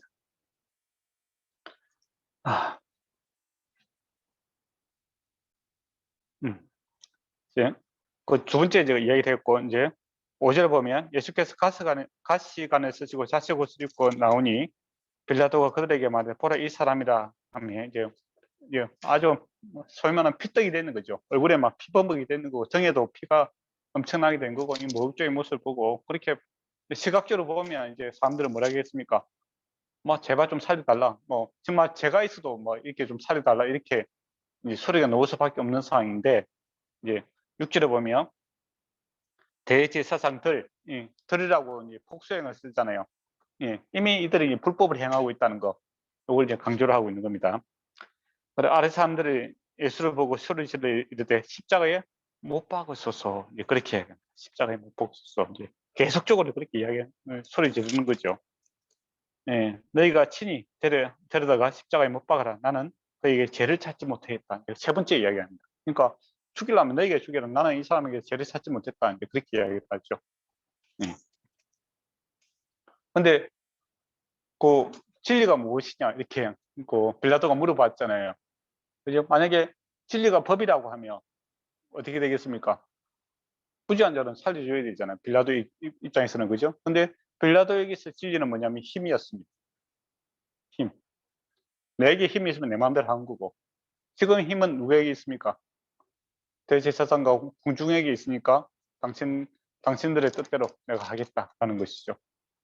네, 그래서 빌라도에게서 진리는 현실적인 이 힘을 갖고 있는 칼이 바로 그들에게는 법이었다, 진리였다, 이렇게 볼 수 있을 것 같아요. 그러니까 실제로 보면 유대인들의 대답을 우리에게 법이 있으니 그 법대로 하면 그가 당연히 죽을 것은 그가 자기를 하나님의 아들이라 함입니다. 이 무슨 말입니까? 신성모독이죠. 그죠? 그러면 이 앞뒤가 안 맞는 거예요, 지금. 그렇잖아요. 신성모독이면 그 재판을 어디에서 누가 해야 됩니까? 대제사장이 해야 되잖아요. 종교적인 문제잖아요. 그죠? 맞잖아요. 그러면 대제사장이 해야 되는데, 근데 그 빌라도에게 가서 뭡니까? 이 사람은 그러니까 유대인 왕이라고 했다. 역도다. 예, 그런 식으로 이제 이야기를 하고 있는 겁니다. 예. 근데 이게 먹히는 이유가 뭡니까? 힘이 있으니까.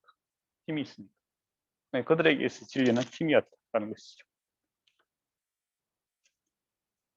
빌라도가 이 말을 듣고 힘이 들어와했더라 라고 되어 있죠. 야, 그리고 또 빌라도 입장에서도 상당히 이제 그 곤란한 게 뭐냐면 하나님의 아들이라 했다. 이게 이제 이중성을 띠고 있는 거예요. 예. 로마의 그 통전에 보면 가이사라가 하나님의 아들이다. 이제 그런 이제 글귀가 쓰여져 있잖아요. 그죠? 그러니까 이게 종교적인 재판일 수도 있고 다르게 또 해석하게 되면 가이사가 하나님의 아들인데 자기가 하나님 아들이라 하면 또 영모가 될 수도 있잖아요. 그죠? 이러지도 못하고 저러지도 못하는 이런 이제 아주 이제 꼼수를 부르고 있는 겁니다. 사실 정치인들이 이런 거 잘 하잖아요. 그죠? 아주 뭐 해석지대를 이용해갖고 해석에 따라서 영이 이제 사람을 갖다 죽이고 살리고 하는 이제 그런 꼼수를 부르고 있는 겁니다. 다시 이제 법정에 들어갑니다. 예, 너는 어디로부터냐? 예, 어디로부터 왔느냐? 이렇게 물어보는 거죠. 예수님께 앞에서 말했지 않습니까?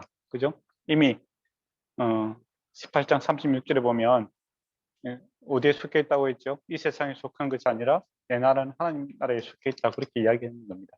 근데 빌라도가 이제 했던 말 다시 물어보는 거죠. 예수님께서 이야기하지 않습니다. 이미 말했기 때문에 이야기 안 하는 겁니다. 예. 빌라도가 이렇게 내게 말하지 않느냐? 내가 너를 놓아줄 근처도 있고 십자가에 못 박을 근처도 있는지 알지 못하느냐? 자기가 이제 우리 힘이 있다고 이렇게 이야기합니다. 사실은 이제 힘이 없으니까 이제 그런 소리를 하는 거죠, 그죠? 원래 힘 있는 사람들은 그런 소리 잘 안 해요. 예, 힘 없는 사람들이 원래 이야기를 많이 하죠. 그렇잖아요. 예, 그러니까 자기가 이제 그렇게 이야기하는 이유는 자기 이 예수님 문제를 갖다가 어쨌든 간에 자기가 좀 해결하기 싫은 거예요. 회피하고 싶은. 그렇죠? 예. 근데 예수님께서 뭐라 합니까? 위에서 주시지 아니하였더라면 나를 해할 권세가 없으리니 그러므로 나를 내게 넘겨준 자는 제가 더 크도다. 그 이야기를 합니다. 그러니까 참된 권세는 주님 하나님께 있는 거고 너희는 권리에 하나님이 주신 그 대리인들이다. 그렇게 이야기를 하시는 거죠. 네. 그리고 너는 제가 있고 너에게 넘겨준 사람들 제가 더 크다라는 거죠. 너가 판단하는 것도 죄고 잘못하고 있는 거고 또 유대인들도 더 큰 죄를 짓고 있는 것이다. 이렇게 예수님께서 그걸 합니다. 뭐 재판관으로서 재판관이 원래 너는 죄인이고 의인이다 이렇게 판단을 내리잖아요. 그죠? 근데 여기서는 지금 누가 죄인이다 아니다를 판단합니까? 예수님께서 하시잖아요. 예, 그렇게 하고 있는 거죠. 이 상이 지금 뒤바뀌어 있는 것을 보게 됩니다. 그리고 본질적으로는 예수님께서 참 재판관이다 그런 것도 보여주는 거죠. 이러므로 빌라도가 예수를 놓으려고 힘썼으나 유대인들의 소리 질러 계속 지르고 있는 겁니다. 이 사람 놓으면 가이사의 충신이 아니다 이야기를 하는 거예요. 이게 이제 빌라도에게 결정타는 날도 있는 거죠. 안 그래도 지금 현재 어떻습니까? 자기 친구 세다누스가 이제 역무로 이제 죽게 되었고 예, 이제 자기가 이제 가이사 편에 속해 있느냐, 세사누스 편에 속해 있느냐, 계속적인 압력이 지금 들어오고 있지 않습니까? 그런데 이제 그 약점의 고리를 갖다가 이제 제사장들이 파고드는 거죠. 당신이 이 사람을 죽이지 않는다면 당신은 이제 가이사의 친구가 아니다. 그렇게 충신이 아니다. 라고 하니까 빌라도가 이제 자기 살고자 무고한 예수님을 이제 십자가에 이렇게 죽이는 것을 보게 됩니다. 자기를 왕이라 하는 자는 가이사를 반영한 것이다. 그렇게 그러니까 이 사람을 살려주면 너도 반역자다 이거죠. 근데 평소 같았으면 이 말이 이제 뭐 크게 영향을 미치지 못하는데 지금 상황이 빌라도 입장에서는 이 상황이 가장 중요한 이슈였습니다. 그렇잖아요. 자기에게. 그러니까 이게 이제 어쩔 수 없는 이제 돌이킬 수 없는 이제 그게 되는 거죠. 그래 빌라도가 이 말을 듣고 예수를 끌고 나가서 돌을 깐 히브리 말로 이제 가바다에 있는 재판석에서 앉아 있더라 이제 이야기를 하죠. 이제 최종적인 판결을 합니다. 근데 이 날이 이제 6월절에 준비하는 날이다. 준비한 날은 무슨 요일이죠? 금요일이겠죠. 6월절은 토요일이잖아요. 그죠? 제6시 그러니까 새벽에 아침 6시입니다. 새벽에 밤부터 계속 재판이 일어났고 새벽에 도착했으면 지금 6시에 이제 판결이 되는 거죠. 그리고 이 시간이 6월절 어린 양을 잡는 그런 시간이기도 합니다. 그 6월절 어린 양을 이제 준비하는 그 시간이기도 하죠. 그래서 예수님이 6월절 어린 양으로 지금 돌아가시는 것을 보게 됩니다. 세상 죄를 지고 가는 하나님의 어린 양이로다. 요한복음에서 그렇게 이야기하잖아요. 그러니까 예수님이 지금 6월절 어린 양으로서 돌아가고 준비를 하고 있는 것을 보게 되죠. 이제 그들이 이제 소리를 지릅니다. 예. 없이 하소서, 없이 하소서. 예. 그를 십자가에 못 박게 하소서. 빌라도가 계속적으로 이제 외치는 거죠. 빌라도가 이럴 때 내가 너희 왕을 십자가에 못 박으랴. 예. 빌라도도 이제 앙심이 있는 겁니다. 너희 왕이다 이거죠. 예. 너희 왕이다. 그러니까 대제사장들이 뭐랍니까? 가이사 외에는 우리에게 왕이 없다. 이야기를 해요. 이게 사실 신성모독이잖아요. 그렇잖아요. 대제사장에게서는 왕이 누굽니까? 하나님이잖아요. 맞잖아요. 그런데 이방의 가이사 로마 황제가 자기들 왕이다. 이게 사실은 신성모독입니다. 예. 제사장이 한 말이. 근데 이제 예수님을 죽이기 위해서. 그리고 어떻게 본심이겠죠. 본심. 자기들은 하나님 안 믿고 뭐 그러니 하니까 본심이 나타납니다. 예, 이에 이제 예수를 십자가에 못 박도록 이제 그들에게 내어 주시니라라고 해서 예수님은 이제 십자가에 이제 그 십자가형이 이제 확정이 되는 거죠. 예, 그리고 그들이 이제 예수를 맡음에 예수께서 자기의 십자가를 지고 골골다 해골이라는 곳에 가는 거죠. 그러니까 십자가를 지고 갈 때 우리가 이렇게 크로스 되는 것을 지고 가는 것이 아니라 가로 세워져 있는 것은 이 골고다에 세워져 있습니다. 그러면 세로만 이렇게 메고 이제 올라가시는 거죠. 그러니까 지금의 이제 뭐 사형 제도들은 어떻게 합니까? 은밀하게 하죠. 사람들한테 공개적으로 안 하고, 그죠? 그리고 가능한 빨리 죽게 합니다. 약을 투여한다든지 아니면 전기로 이렇게 해서 죽게 하는 방법이죠. 근데 옛날에는 이제 이 사형 제도다라는 것은 공개적으로, 그러니까 이런 잘못을 한 사람들은 이렇게 비참하게 죽는다라는 이제 가시적인 효과들을 많이 노립니다. 그것을 이제 극대화시킨 것이 뭐냐면 십자가죠. 사람이 가장 고통스럽게 오래오래 죽이는 방법이 십자가라는 방법을 사람들이 만들어낸 거예요. 사람들이 잔인하죠. 그래서 이제 예수님께서 이제 그 골고다를 가는 거죠. 그리고 그때 이제 그 예수님도 있고 그다음에 좌우편에 이제 이미 십자가 처형을 당한 제수들을 같이 있었습니다. 예수님은 가운데 계시고 양쪽에 이제 그 죄인들은 이제 배치가 되어 있죠. 그리고 이제 시편 22편 18편에 보면 아까 전에 제가 말씀드렸는데 1000년 전에 다윗이 이제 그 시편을 썼지 않습니까? 그때하고 지금 예수님하고 1000년 정도 차이가 나죠. 이때 십자가형이 이제 만들어지지 않았어요. 근데 그때 이제 벌써 예수님께서 십자가 질 것을 이야기하고 있습니다. 근데 십자가는 이제 제도는 누가 만들어냈습니까?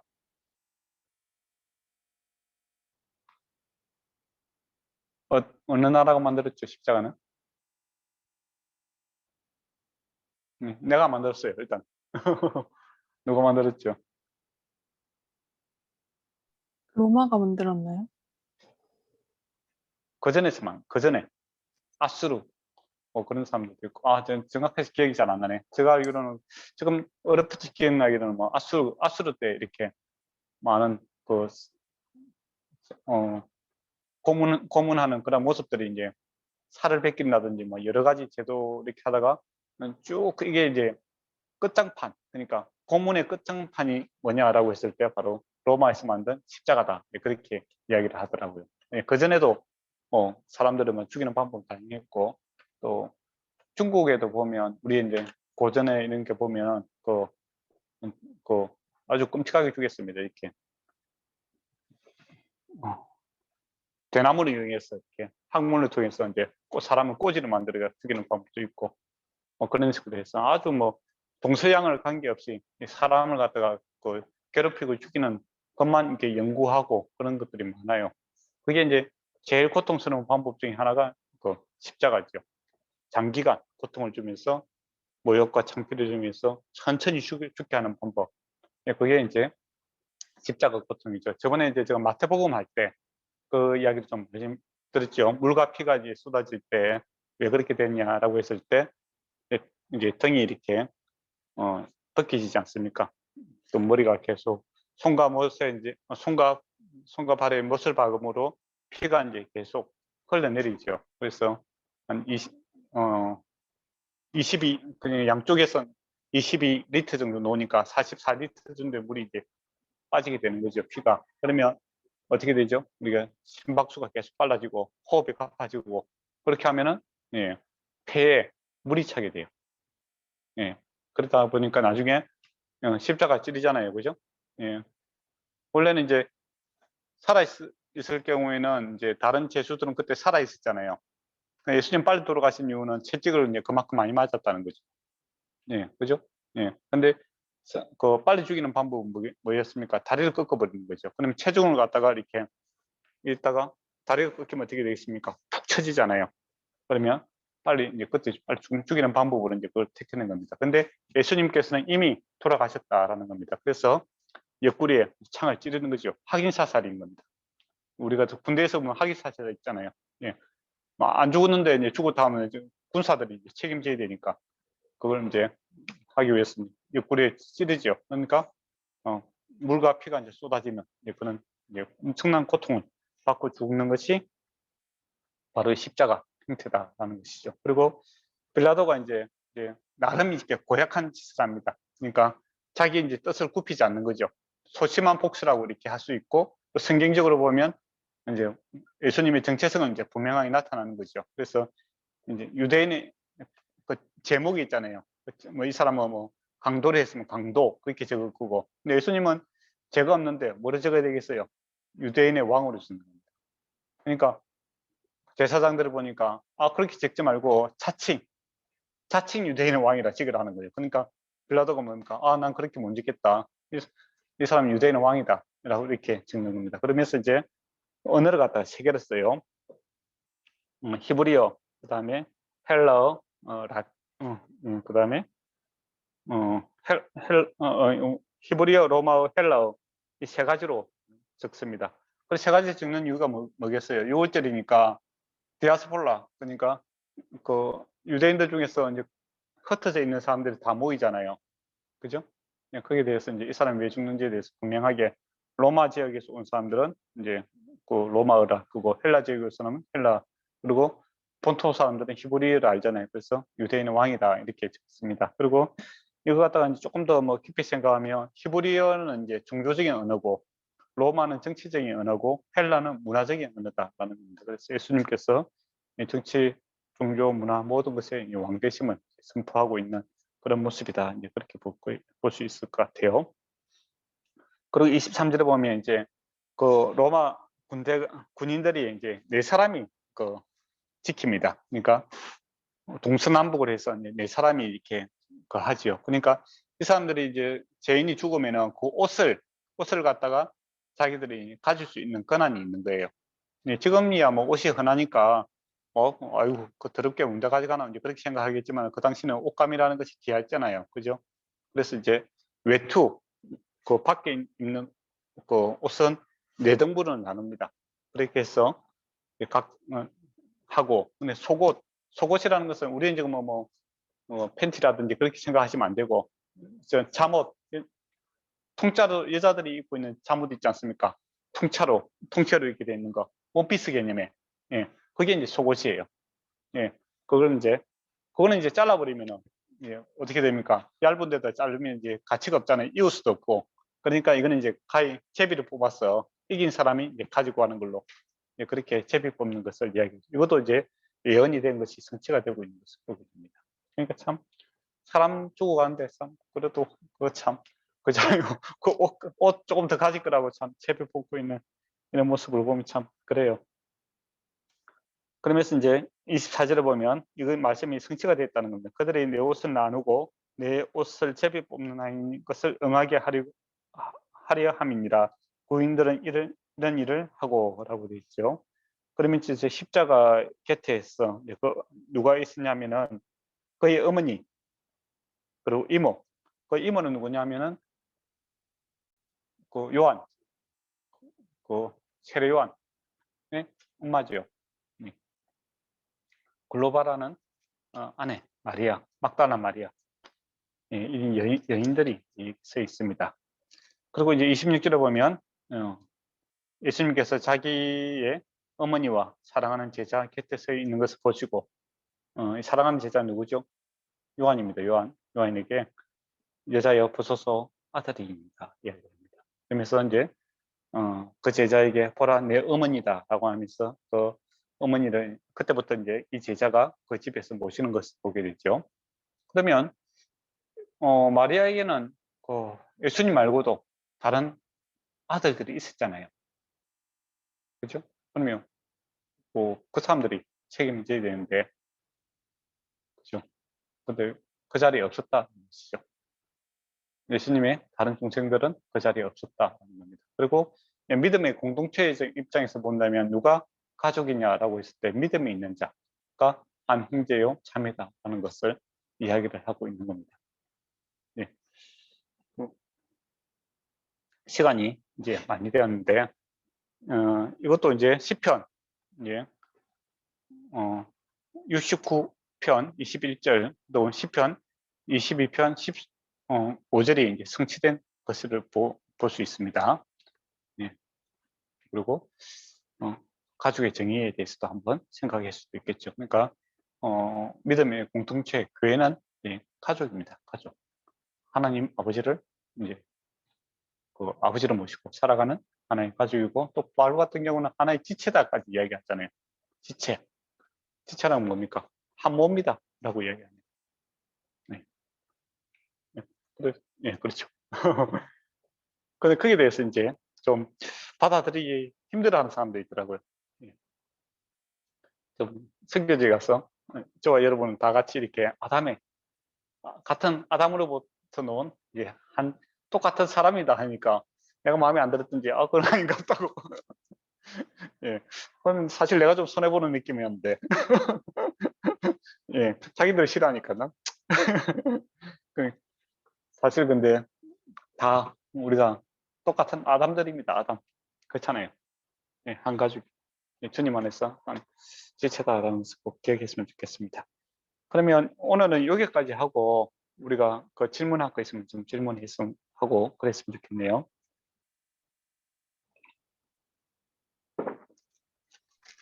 저 하나 있는데, 예. 네, 그 26절에 그 예수님께서 여자여 보소서 하셨을 때 그 예, 여자여라는 게 예전에 예, 그 포도주 사건 있었을 때도 맞습니다. 그 경어로 예, 하는 예, 이것 똑같은 그런 건가요? 예, 그렇죠. 귀하게 부를 때, 아, 여자분은 이제 귀하게 불러줄 때 하는 사용되는 음, 말이 여자여라는 뜻입니다. 예. 네. 죄송합니다. 단순한 질문이었습니다. 아니요, 중요한 겁니다. 예, 예, 예. 또 뭐 다른 질문 있습니까? 그리고 하나 더가 있는데 그 예, 13절에 굳이 네. 꼭 이거 그 뭐 돌을 깐 뜰에 있는 재판석에 앉아 있더라라는 말이 들어간 게 뭐가 의미가 있는 건가요? 제가 이거 말을 하려다가 그냥 넘어가는 건데, 예, 그 재판장이 이제 옛날에는 구약에 보면 사사기 같은 데 보면 재판을 하되 어디서 하냐면 타작마당에서 합니다. 타작마당. 그죠? 그러니까 타작마당을 한 이유는 뭐겠습니까? 동네에서 넓은 장소가 타작마당이잖아요. 사람들이 많이 모일 수 있는 장소. 그죠? 그래서 이제 이걸 갖다가 이제 도시화되니까 이제 그 만들 때 어떻게 만드냐면 그 타작마당을 갖다가 형상으로 만듭니다.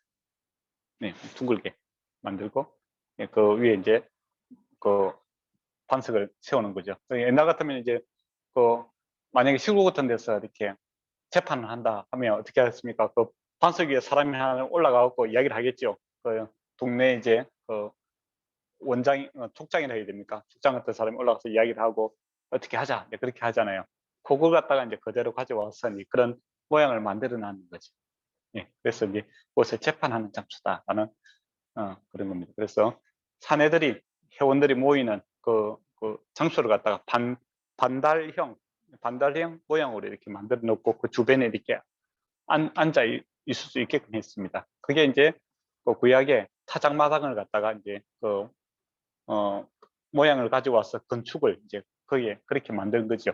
예, 그런 의미입니다. 공개 재판할 수 있는 자리에서 그렇게 했다 이렇게 보시면 될 것 같습니다. 네, 감사합니다. 예. 아니 이야기 하고 싶었는데 시간 관계상 넘어왔는데 잘했습니다.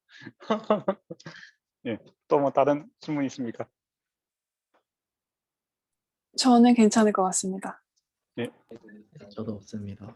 예. 예. 그렇습니까? 아유, 예.